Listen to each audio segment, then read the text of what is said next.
This is me Punesh Kumar Temre, and in today's class of artificial intelligence, we have to go for the topic limitation of hill climbing algorithm. So in earlier classes, we have already studied what exactly hill climbing algorithm is and how it works. Basically, if we are going for the hill climbing algorithm, though it is an informed search, but this particular algorithm having some limitations. And particularly, there are three types of limitations. And these three types of limitations are: first limitation is called as local maximum. Second one is called as plateau, and third one is called as a reach.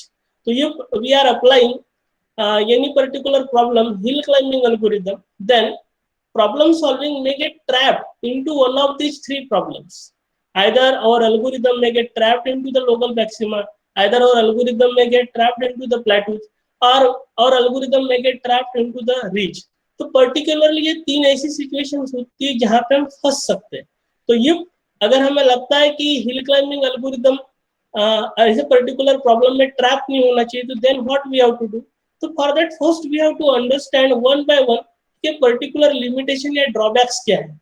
And once we will know the drawbacks, after that we have to go for how to overcome this particular problems. तो आज की class का हमारा agenda यही है कि hill climbing algorithm के जो मेजर तीन लिमिटेशंस है, लोकल मैक्सिमा, प्लेटू और रिच, ये चीजें क्या है उनको समझना, और फिर बाद में इन पर्टिकुलर प्रॉब्लम्स को कैसे सॉल्व करेंगे उनके लिए सॉल्यूशंस फाइंड आउट करना. तो फर्स्ट डिसएडवांटेज और limitation of hill climbing algorithm is local maximum. तो what exactly local maximum is? तो it is a local maximum as opposed to the global maximum. तो पर्टिकुलरली हमारे प्रॉब्लम का nature जो है, ये मिनिमाइजेशन नेचर हो सकता है या फिर मैक्सिमाइजेशन नेचर हो सकता है. तो जैसे कि हमने देखा था 8 पजल प्रॉब्लम, जहां पे हमारे प्रॉब्लम का नेचर जो था वो मैक्सिमाइजेशन था. क्यों? क्योंकि इनिशियल स्टेट के मुकाबले गोल स्टेट कहीं ना कहीं हायर पोजीशन पे था. तो जब कभी भी गोल स्टेट अगर इनिशियल स्टेट के मुकाबले हायर पोजीशन पे है, तो हमारे प्रॉब्लम का नेचर जो है ये मैक्सिमाइजेशन नेचर बन जाता है. और कभी कभार ऐसा सिचुएशन हो सकता है कि हमारा गोल स्टेट जो है वो लोअर पोजीशन पे है और इनिशियल स्टेट जो है वो हायर पोजीशन पे है. तो इन दैट सिनेरियो हमारे प्रॉब्लम का नेचर मिनिमाइजेशन नेचर हो सकता है. तो मेरा अजम्पशन ये है कि मेरे प्रॉब्लम का नेचर जो है वो मैक्सिमाइजेशन नेचर है, और मैक्सिमाइजेशन नेचर अचूम करते हुए अभी हम लोकल मैक्सिमा क्या है ये हम स्टडी करेंगे. तो particularly during problem solving what we have to do, we have to start from a initial state, और इनिशियल स्टेट से स्टार्ट करते हुए गोल स्टेट तक अगर पहुंचना है, इसका मतलब हमें ग्लोबल मैक्सिमम तक पहुंचना है. आप यहाँ देख सकते हैं इस पर्टिकुलर डायग्राम में कि हमारा इनिशियल स्टेट रैंडमली कहीं तो भी होगा लोअर पोजीशन पे, और हमारा एम ये है कि हम इस पर्टिकुलर ग्लोबल पोजीशन पे पहुंचे. दिस पर्टिकुलर टिप आप यहाँ पे मैं पॉइंट आउट कर रहा हूँ पॉइंटर से. आप यहाँ देख सकते हैं कि मेरा कर्सर यहाँ पे मूव हो रहा है. This particular position is called as a global maximum position. तो जब कभी भी हम पर्टिकुलर प्रॉब्लम सॉल्व करेंगे तो हमारा एम रहेगा कि इनिशियल स्टेट चाहे हमारा कुछ भी रहे, लेकिन हमें पहुंचना कहाँ पे, इस ग्लोबल मैक्सिमम स्टेट पे. तो this is what our aim, इस पर्टिकुलर ग्लोबल मैक्सिमम स्टेट पे पहुंचना, that is what our aim. But हो क्या रहा है कि अगर हिल क्लाइंबिंग एल्गोरिदम हम अप्लाई कर रहे हैं, तो हिल क्लाइंबिंग एल्गोरिदम अप्लाई करते वक्त जरूरी नहीं है कि आपका एल्गोरिदम हमेशा यहाँ पे आके टर्मिनेट होगा. कभी कभार ये हो सकता है कि बिना ग्लोबल मैक्सिमम फाइंड आउट किए ही आपका एल्गोरिदम टर्मिनेट हो रहा हो. तो ऐसी सिचुएशन क्या है? तो ऐसी सिचुएशन ये हो सकती है कि जैसे हम यहाँ पे क्वेश्चन मार्क देके रखे दिस पर्टिकुलर पोजीशन, इस पर्टिकुलर पोजीशन पे आके अगर आपका एल्गोरिदम टर्मिनेट हो गया. अब एल्गोरिदम टर्मिनेट क्यों होगा, सबसे पहले ये चीज समझ लेते हैं. तो हिल क्लाइंबिंग एल्गोरिदम जब हम अप्लाई करते हैं तो हमारा एक ही प्रिंसिपल होता है कि करंट स्टेट से नेक्स्ट स्टेट पे हम तभी जाएंगे जब करंट स्टेट के मुकाबले नेक्स्ट स्टेट कैसा होगा, बेटर होगा. अब मान के चलो, अभी आप इस पर्टिकुलर डायग्राम में देखिए कि मेरा करंट स्टेट इस पर्टिकुलर पोजीशन पे जहां की मेरा अभी कर्सर है. अब कर्सर के मुकाबले नेक्स्ट स्टेट जो रहेगा वो ये पर्टिकुलर पोजीशन जहां पे हमने क्वेश्चन मार्क देकर रखा. अब करंट स्टेट के मुकाबले नेक्स्ट स्टेट अगर बेटर होगा तो पर्टिकुलरली इस पोजीशन पे अगर हम आएंगे और अभी यहाँ पे आके हम रुक जाएंगे. क्या ये पर्टिकुलर स्टेट हमारा गोल स्टेट है क्या? नहीं है. और अगर गोल स्टेट नहीं होगा तो फिर क्या करना पड़ेगा, हमें और दूसरे मूव जनरेट करने पड़ेंगे. अब दूसरे मूव जब हम जनरेट कर रहे हैं तो दूसरे मूव जनरेट करते वक्त इस पर्टिकुलर पोजीशन के मुकाबले कोई नया मूव बेटर जनरेट हो ही नहीं रहा है. मान के चलो कि अगर आप करंटली इस पर्टिकुलर पोजीशन पे है और आप यहाँ से यहाँ जा सकते हैं, आप यहाँ से इधर आ सकते हैं, आप यहाँ से इधर आ सकते हैं, तो ये तीनों के तीनों पोजीशंस ऐसे हैं जो कि बेटर नहीं है. क्यों? क्योंकि डाउन सिचुएशन में है. तो अभी क्या है कि पर्टिकुलरली हमारा एल्गोरिदम आके यहाँ पे थम्स आ गया, यहाँ से ये नीचे की तरफ जाने के लिए कोई भी पोजीशन सुटेबल नहीं लग रही है, इसलिए हमारा एल्गोरिदम आगे बढ़ेगा ही नहीं। तो this particular situation is called as a local maximum. तो लोकल मैक्सिमम कौन सी स्टेट है, इसलिए है local maximum is a state that is better than its neighbour but is not better than some other states farther away. तो आप पूरे ये सैंपल स्पेस में अगर आप देखोगे तो ये particular state near by situation में अगर हम देखेंगे तो हमको बेस्ट दिखाई दे रही है, लेकिन ग्लोबली बेस्ट है क्या, ग्लोबल बेस्ट सिचुएशन कौन सा होगा, यहाँ यहाँ पे कि हम अभी फिलहाल पॉइंट कर रहे हैं। तो ऐसा हो सकता है कि जब हम हिल क्लाइंबिंग एल्गोरिदम लगाएंगे तो हिल क्लाइंबिंग एल्गोरिदम लगाते वक्त हम लोकल मैक्सिमम में फंस सकते हैं, and that's why at local maximum all moves appear to be to make things worse and foothills are the potential trap for the algorithm. तो जनरली जब कभी भी हम हिल क्लाइंबिंग एल्गोरिदम अप्लाई करेंगे तो हिल क्लाइंबिंग एल्गोरिदम अप्लाई करते वक्त बहुत ज्यादा चांसेस है कि हम लोकल मैक्सिमम सिचुएशन में फंस सकते हैं। तो this is what the first disadvantage of hill climbing algorithm. Next disadvantage is called as plateaus. अब प्लेटू क्या है, तो plateau is a flat area of the surface in which a whole set of neighboring states have the same value. अभी ये चीज को समझने के लिए आप इस पर्टिकुलर डायग्राम को समझिए। यहाँ पे गोल स्टेट जो होगा वो होगा ग्लोबल मैक्सिमम कहीं ना कहीं यहाँ पे। अभी हमने एल्गोरिदम को स्टार्ट किया और एल्गोरिदम स्टार्ट करते वक्त शायद हमने यहाँ से स्टार्ट किया होगा और यहाँ से स्टार्ट करने के बाद नेक्स्ट स्टेट जो है हमने वो ये बनाई होगी। अब इस पर्टिकुलर पोजीशन के सराउंडिंग में पूरा सैंपल स्पेस आप देख लो, इसके सराउंडिंग में कोई भी नेक्स्ट स्टेट अगर हम जनरेट कर रहे हैं तो वो नेक्स्ट स्टेट फ्लैट एरिया ही होगा। यानी आप ये पूरा सराउंडिंग स्पेस अगर देखोगे तो ये पूरा सराउंडिंग एरिया कैसा है, एक फ्लैट सरफेस है। और पर्टिकुलरली फ्लैट सरफेस में हम नेक्स्ट स्टेट पे मूव कैसे करें, क्यों, क्योंकि जब कभी भी हम हिल क्लाइंबिंग एल्गोरिदम अप्लाई करते हैं तो हिल क्लाइंबिंग एल्गोरिदम अप्लाई करते हो नेक्स्ट स्टेट पे तभी मूव किया जा सकता है जब वो बेटर होगा than that of the current state. अब करंट स्टेट के मुकाबले नेक्स्ट स्टेट बेटर कब, जब उसकी हाइट ज्यादा होगी तब, क्यों, क्योंकि मेरे प्रॉब्लम का नेचर कैसा है, मैक्सिमाइजेशन। तो अभी ऐसा सिनेरियो आ गया कि हम करंट सिचुएशन से यानी करंट स्टेट से नेक्स्ट स्टेट पे जा ही नहीं पा रहे, क्यों, क्योंकि अगर हम यहाँ तक के अगर आगे this is what our next state, तो इस नेक्स्ट स्टेट को जब हम करंट स्टेट बनाएंगे और करंट स्टेट बनाने के बाद यहाँ से नेक्स्ट मूव जनरेट करेंगे तो शायद वो लेफ्ट राइट किसी भी डायरेक्शन में अगर हम करेंगे तो दूर दूर तक के हमें फ्लैट एरिया ही दिखाई दे रहा है। तो फ्लैट एरिया यानी फ्लैट सरफेस एरिया जब दिखाई देगा तो पर्टिकुलरली कोई भी स्टेट हमको बेस्ट दिखेगा ही नहीं या फिर बेटर नहीं दिखेगा। तो करंट स्टेट के मुकाबले अगर कोई नया स्टेट दूर दूर तक के बेटर अगर दिखाई नहीं दे रहा है तो एल्गोरिदम हमारा यहाँ पे थम्स आ जाएगा। So this particular problem is called as a plateau, and that's why on a plateau it is not possible to determine the best direction in which to move by making local comparisons. क्यों? क्योंकि हमें आजू बाजू left right जिधर भी हम देख रहे हैं हमको सीधा सीधा फ्लैट सरफेस एरिया ही दिख रहा है, और जब कभी फ्लैट दूर दूर तक के फ्लैट सरफेस एरिया दिखाई दे रहा होगा तो हमको बेटर या करंट स्टेट के मुकाबले नेक्स्ट स्टेट जो भी होगी वो बेटर मिलेगी ही नहीं और हमारा एल्गोरिदम यहाँ पे थम्सा जाएगा या ट्रैप हो जाएगा। तो this is regarding the second disadvantage और second limitation of hill climbing algorithm, जिसे कहा था हमने flat. Now we have to go for the third disadvantage. तो here we have third disadvantage and the third disadvantage is called as ridge. अब ridge क्या है, ridge is a special kind of local maximum. It is an area of the surface that is higher than the surrounding areas and that itself has a slope. अब ये exactly है क्या, ये हम समझ लेते हैं। तो रीच फिर से एक लोकल मैक्सिमम है, यानी आप जहां कभी भी है वो पर्टिकुलर एरिया सराउंडिंग के मुकाबले तो बेटर है, वहां से आप आगे नहीं जा पा रहे। Second, this particular area has itself has a slope. Itself has a slope यानी आप यहाँ पे देख सकते हैं कि जैसे कि ये हमने एक सैंपल स्पेस बनाई, इस सैंपल स्पेस पे ये पर्टिकुलर पोजीशन यहाँ पे हमने पॉइंट करके रखा है, इस पर्टिकुलर पोजीशन एक हाइट पे है यानी लोकल मैक्सिमम पोजीशन है। अब यहाँ से अगर आप लेफ्ट जाओ राइट जाओ किसी भी तरह जाओ, थोड़ा सा भी अगर आपने मूव परफॉर्म किया तो वहां पे स्लोप बहुत ज्यादा रहने की वजह से नेक्स्ट स्टेट जो रहेगी वो बहुत ही ज्यादा वर्स्ट सिचुएशन दिखाई दे रही है।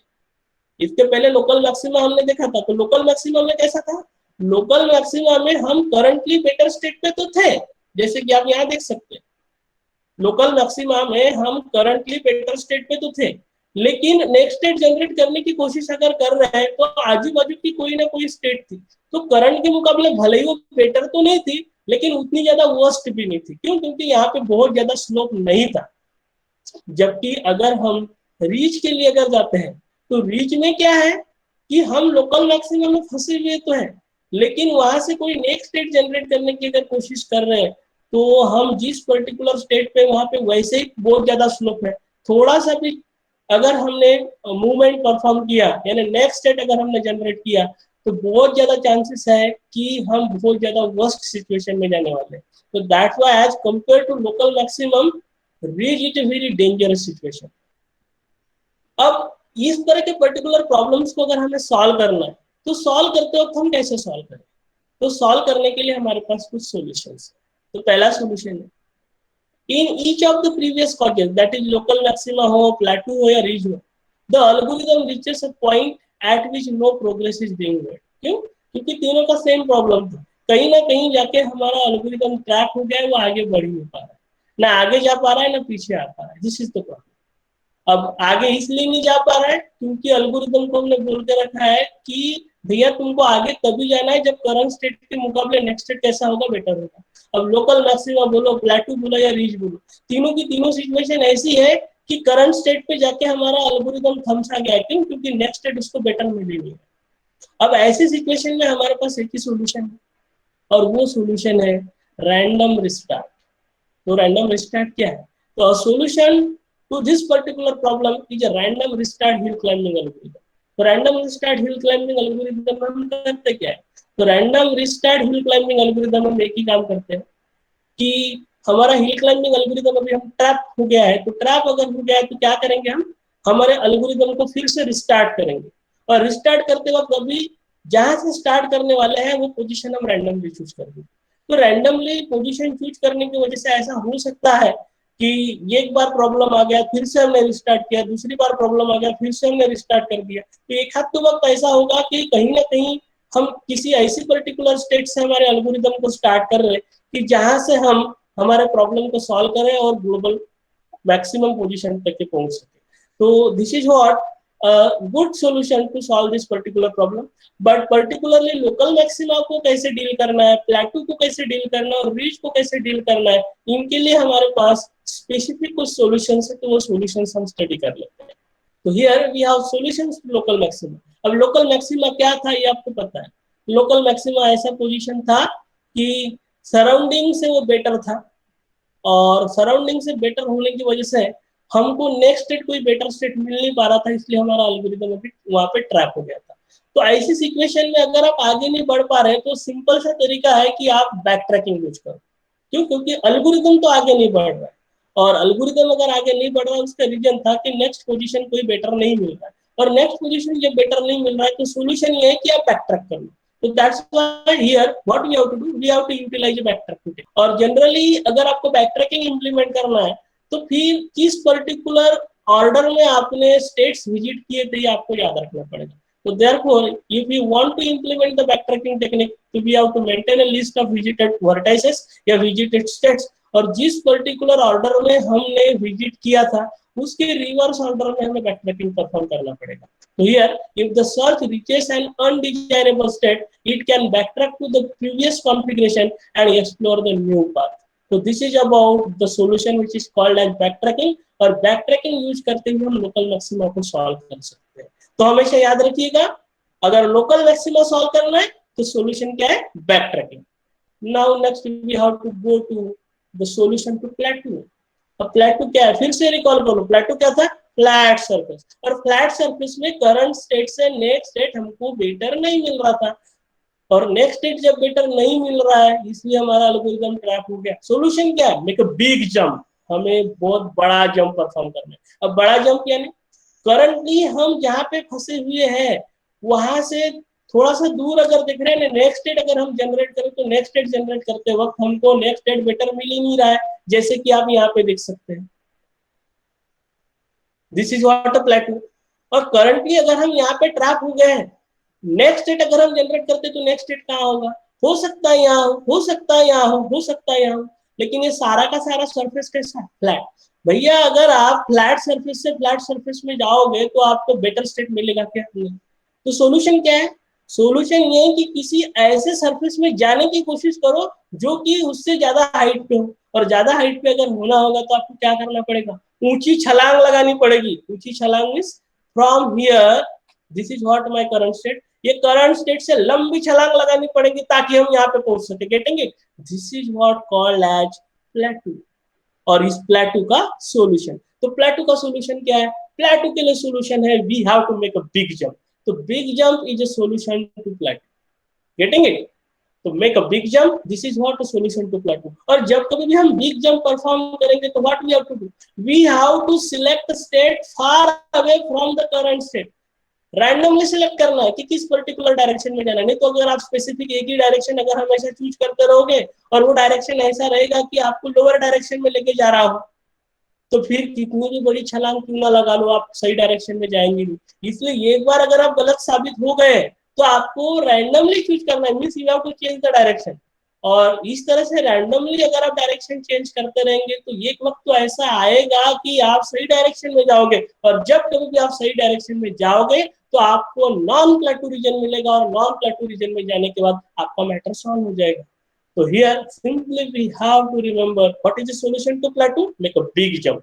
And then we have third solution to reach. अब reach क्या था? तो reach was a very dangerous situation. It was a special kind of local maxima. और इसमें क्या था? थोड़ा सा भी अगर आपने मूवमेंट परफॉर्म किया तो बहुत ज्यादा चांसेस थे कि वो सिचुएशन में आप चले जाए। तो इसके लिए तो सॉल्यूशन ये ही है कि आप रीच में फंसे ही ना, क्योंकि रीच को अगर सॉल्व करना है तो रीच को सॉल्व करने का तरीका है रीच में फंसना नहीं चाहिए। और रीच में अगर नहीं फंसना चाहिए तो what you have to do? Here there is a solution, और सॉल्यूशन है we have to use two or more rule before testing. क्योंकि कोई एक पर्टिकुलर स्ट्रेटेजी अप्लाई करते हुए अगर आप नेक्स्ट स्टेट को इवेलुएट कर रहे हो तो ऐसी सिचुएशन में ये हो सकता है कि वो एक सिंगल स्ट्रेटेजी आपको करेक्टली गाइड ना करे। इन चीजों को हम समझेंगे आने वाले क्लासेस में। तो पर्टिकुलरली रीच को जैसे सॉल्व करना है तो रीच को सॉल्व करते हो तो आपको ऐसा ह्यूरिस्टिक फंक्शन लगाना पड़ेगा जो एक सिंगल पैरामीटर पे डिपेंड नहीं होना चाहिए। I mean to say here we have to use multiple heuristic function, यानी ह्यूरिस्टिक फंक्शन एक ही रहेगा लेकिन ये ह्यूरिस्टिक फंक्शन अलग अलग पैरामीटर्स कंसीडर करेगा। तो बाय यूजिंग मोर देन 2 और 3 पैरामीटर्स यूज करके हमें ह्यूरिस्टिक वैल्यू या ह्यूरिस्टिक स्कोर कैलकुलेट करना पड़ेगा, and then this heuristic score will guide us in which particular direction we have to move। और उस वक्त ऐसी सिचुएशन होगी या उस वक्त शायद ऐसा सिचुएशन होगा कि हम रीच काइंड के प्रॉब्लम में फंसे ही ना। तो जनरली जब हमने ब्लॉक्सवर्ड प्रॉब्लम सॉल्व किया था तो ब्लॉक्सवर्ड प्रॉब्लम सॉल्व करते तो मैंने काफी सिंपल सा एक ह्यूरिस्टिक फंक्शन लिया था, और वो सिंपल ह्यूरिस्टिक फंक्शन था नंबर ऑफ मिसप्लेस्ड टाइल्स, या फिर ये भी हो सकता है नंबर ऑफ प्लेस्ड टाइल्स। लेकिन इसके अलावा भी एडिशनल फंक्शन हम यूज करते हैं कि जैसे ये हो सकता है कि number of correct tiles plus Manhattan distance, ये दोनों पैरामीटर को यूज करते हुए अगर हम ह्यूरिस्टिक फंक्शन डिजाइन करेंगे तो बेटर चांसेस है या बहुत ज्यादा चांसेस है कि ये particular combination of heuristic function हमें हमेशा ऐसे डायरेक्शन में गाइड करते रहेगा जहां पे हम रीच में फंसे। एंड दैट्स व्हाई अगर आपको पर्टिकुलरली आपकी प्रॉब्लम को रीच में जाने से बचाना है तो what you have to do?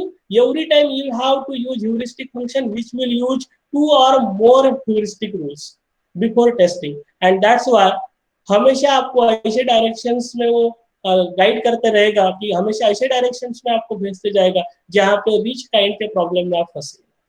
Now in artificial intelligence ये तीनों प्रॉब्लम्स को सॉल्व करने के लिए एक और टर्म है that is what called as simulated annealing. अभी सिमुलेटेड एनीलिंग क्या है?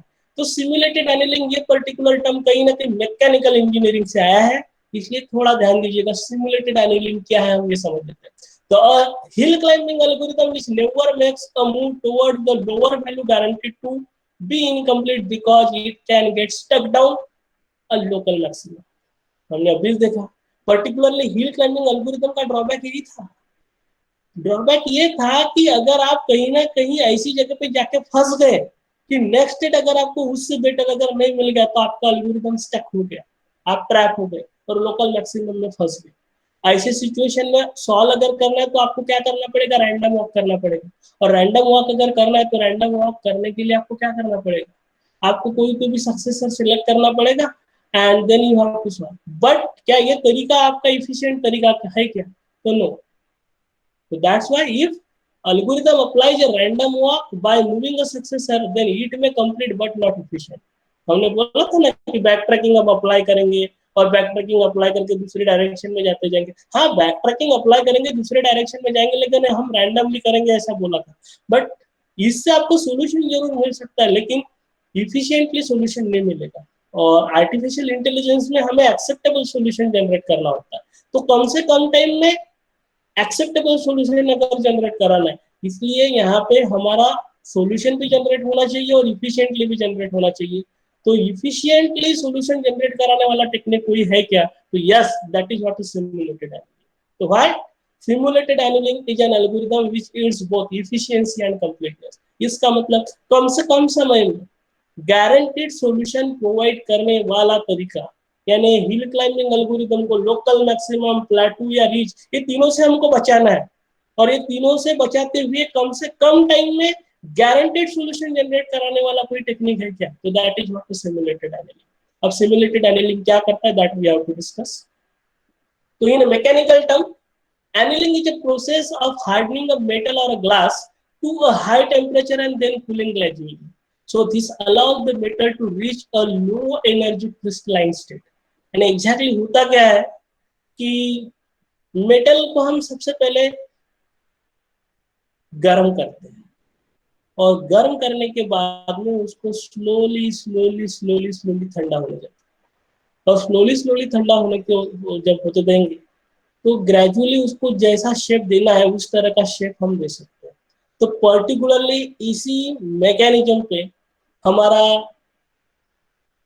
हिल क्लाइंबिंग एल्गोरिथम वर्क करेगा। तो हिल क्लाइंबिंग में हमने क्या किए थे कि हिल क्लाइंबिंग में हमने हमारा एल्गोरिथम अप्लाई किया और एल्गोरिथम अप्लाई करने के बाद खुद जाके फंस गए। क्यों? क्योंकि लोकल मैक्सिमम वाली स्टेट आ गई। वो लोकल मैक्सिमम वाली अगर स्टेट आ गई तो then what we have to do, gradually जैसा हम चढ़े थे वैसे ही धीरे धीरे हमको उतरना पड़ेगा। और उतरते वक्त कोई तो भी दूसरी डायरेक्शन में जाना पड़ेगा, फिर सर्च करना पड़ेगा, फिर दूसरी डायरेक्शन में जाना पड़ेगा, फिर सर्च करना पड़ेगा। यानी क्या है, पहले तो पूरा गर्म कर दो और ग्रेजुअली फिर धीरे से और उसको ठंडा करो। ठंडा करने के बाद फिर से और गर्म करो, फिर से गर्म करने के बाद फिर से और ठंडा करो। और इस प्रोसेस को कब तक चलने दो, इस प्रोसेस को तब तक चलने दो जब तक के आपका प्रॉब्लम सॉल्व नहीं होता है। तो here what we have to do, in simulating annealing, the algorithm picks a random move instead of picking the best move. Randomly हम कोई भी move pick करेंगे instead of picking the best move, and if random move improves the state, देखिए random move अगर हमारा state अगर improve कर रहा है then it follows the same path. Otherwise the algorithm follows the path which has a probability of less than 1 or it moves downhill and chooses the another path. वही है, randomly start करो, randomly start करने के बाद चलते चलो, पता चल रहा है गलत डायरेक्शन में जा रहे हैं तो फिर से क्या करो, थोड़ा सा बैक आ जाओ और फिर दूसरी डायरेक्शन में चलो। तो this was all about simulated annealing. तो finally as far as today's class is concerned, we have studied basically there are three limitations of any hill climbing algorithm.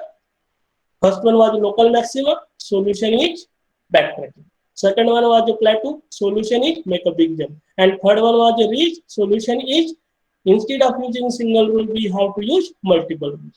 This is all about what are the limitations of hill climbing algorithm and their solution. Thank you.